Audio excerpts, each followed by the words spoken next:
논평 전해드리겠습니다. 서울의 소리 논평. 검언유착의 배후는 윤석열인가 아니면 미래통합당인가 국민의당인가.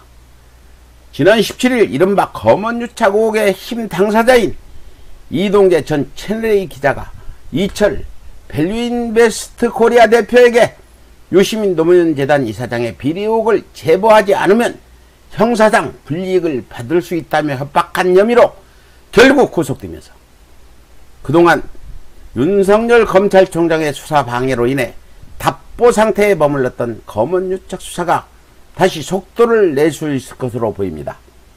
하지만 이동재 기자와 공모한 혐의를 받고 있는 윤석열 총장의 취측근 한동훈 검사장이 이 기자의 구속영장 신문기일 다음날인 18일에 검찰에 출두해 조사를 받겠다고 했다가 이 기자가 구속되자 제멋대로 수사팀과의 약속을 어기고 출석하지 않은 것으로 밝혀짐에 따라 한동훈과 그 배후 세력들이 또다시 판세를 뒤집을 만한 음모를 꾸미는 것이 아닌가 하는 우려를 낳고 있습니다.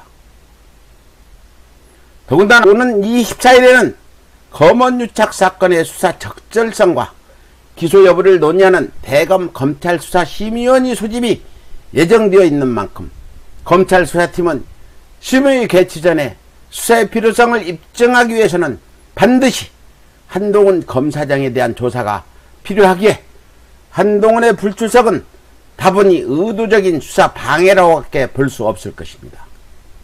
이처럼 한동훈 검사장이 범죄 공모자인 이동재 기자가 전격 구속되었음에도 불구하고 갖은 편법을 동원하여 수사에 응하지 않을 수 있는 배경은 무엇일까요?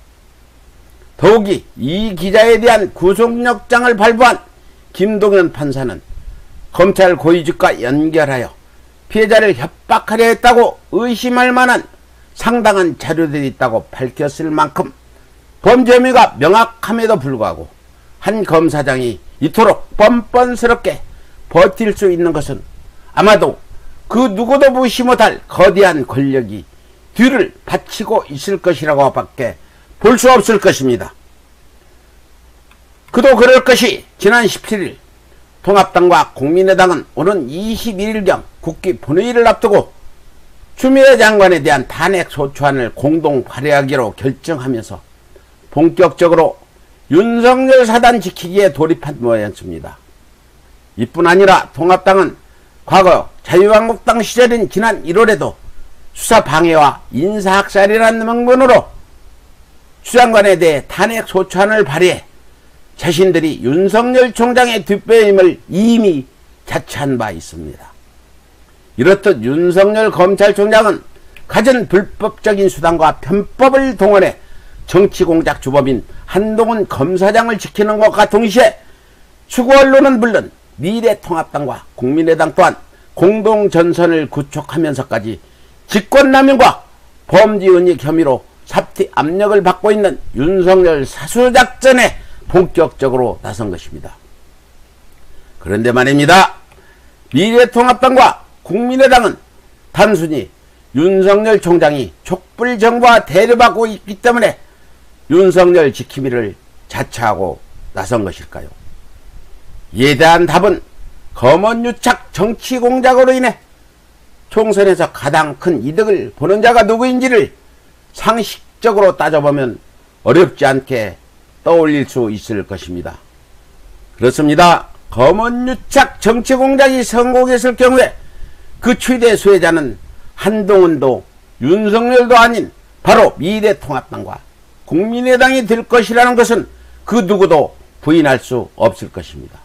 더욱이 국가의 운명을 좌우할 수 있는 총선을 겨냥한 거대한 정치공작을 단지 기자 한 명과 검사장 한 명이 공모하고 결행했다고 한다면 대한민국에서 그 어느 누가 믿을 수 있겠습니까?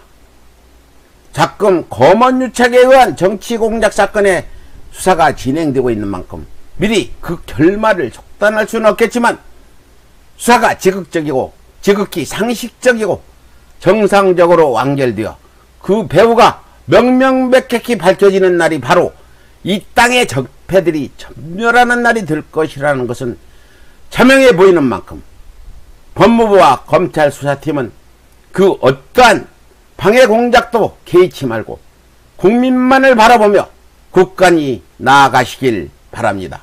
이상 서울의 소리 논평이었습니다.